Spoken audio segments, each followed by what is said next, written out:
메디와 함께 톡톡 의료 분쟁 조정 사례.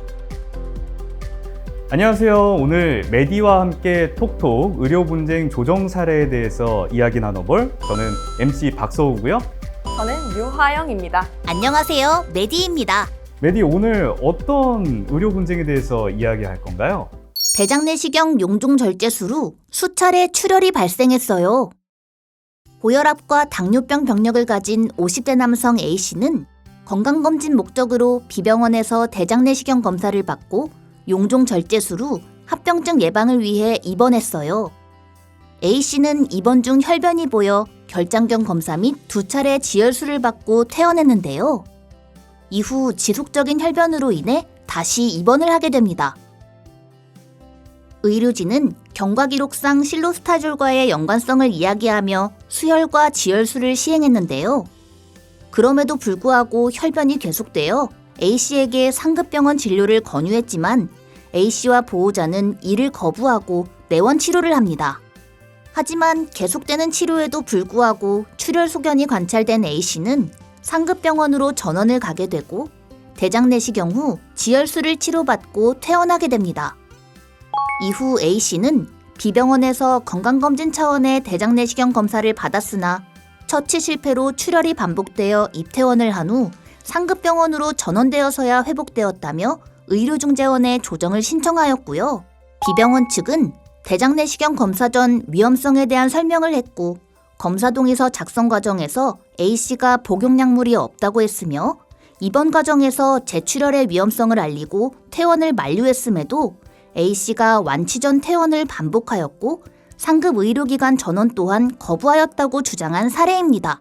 고혈압과 당뇨병 병력이 있는 A씨가 검사 전에 복용약물이 없었다고 했어도 이러한 병력이 있다면 향혈소판제를 복용할 가능성을 염두에 두고 자세히 물어봐야 됐지 않았을까 싶어요. 그리고 A씨가 향혈소판제 복용에 대해서 인지하지 못하고 있었을 가능성도 있잖아요. 검사 전 A씨는 복용하는 약물이 없다고 했고요. 당연히 의료진은 이걸 믿었을 겁니다. 그리고 사고 이후 입원 과정에서 비병원은 환자가 퇴원하겠다고 하는 것도 만료를 했고 또 상급병원으로의 전원도 권유를 했어요. 필요한 조치를 하려고 노력을 했지만 환자 측에서 이를 거부했다라는 건 뭐 어쩔 수 없는 일 아니었을까 생각을 하거든요. 하지만 입원 중에도 출혈이 계속됐다면 다시 한번 환자의 약물 복용에 대해서 구체적으로 확인을 했어야 된다고 생각을 해요. 또한 전원을 권유했다고 하지만 A씨 측이 아무리 전원을 거부하는 상황이 되더라도 출혈이 지속적으로 발생하는 상황이라면 조금 더 강력하게 권유하는 게 맞다고 봐요. 환자의 약물 복용에 대해서 구체적으로 확인해야 된다는 건 저도 같은 생각을 하고 있습니다. 하지만 천공 발생 이후 비병원의 처치가 적절했음에도 모든 걸 비병원의 책임이라고 하기엔 조금 무리가 있지 않을까요? 결과가 굉장히 궁금한데요. 메디, 어떻게 되었을까요? 과연 분쟁 조정 결과는 어떻게 되었을까요? 비병원의 의료 기록을 보면 기왕약과 복용약물이 없고 고혈압, 당뇨병은 각각 있다고 기재되어 있어 복용약물 여부 등을 확인한 것으로 보입니다. 하지만 고혈압 및 당뇨병 환자의 경우 항혈소판제를 함께 복용하고 있을 가능성이 높고 A씨의 경우 그것을 인지하지 못했을 가능성이 있는데요. A씨에게 구체적으로 물어보는 것이 바람직했음에도 그러지 못한 것은 부적절했다고 판단할 수 있습니다.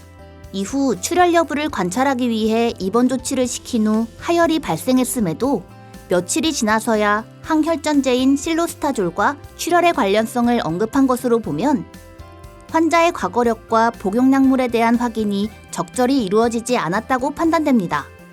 환자가 상급 의료기관으로 전원 권유를 거부하였다 하여도 수차례의 재출혈이 발생했다면 보다 강력하게 권유하는 것이 옳았다고 생각됩니다. 이에 따라 의료중재원은 양측의 입장 및 감정서 등 모든 상황을 종합해 A씨와 비병원이 서로 향후 민형사상 이의를 제기하지 않고 A씨가 비병원의 명예나 평판을 훼손하는 행위를 하지 않기로 하며 비병원이 A씨에게 533만 5,370원을 배상하는 것으로 조정해 사건이 마무리되었습니다. 메디가 알려주는 대장내시경 검사 후 출혈 의료사고 예방법.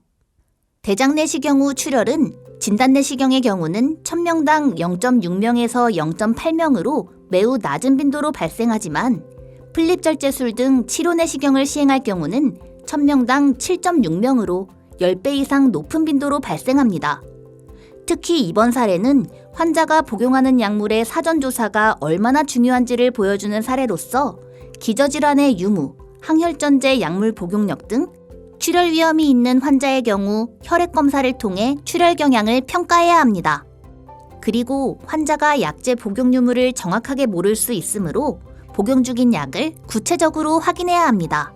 시술 전과 시술 후의 출혈의 발생 가능성, 출혈 증상과 대처 방안에 대해 설명하고 출혈 증상이 발생하면 즉시 상급 의료기관에 내원하도록 안내 혹은 전원 조치를 해야 합니다.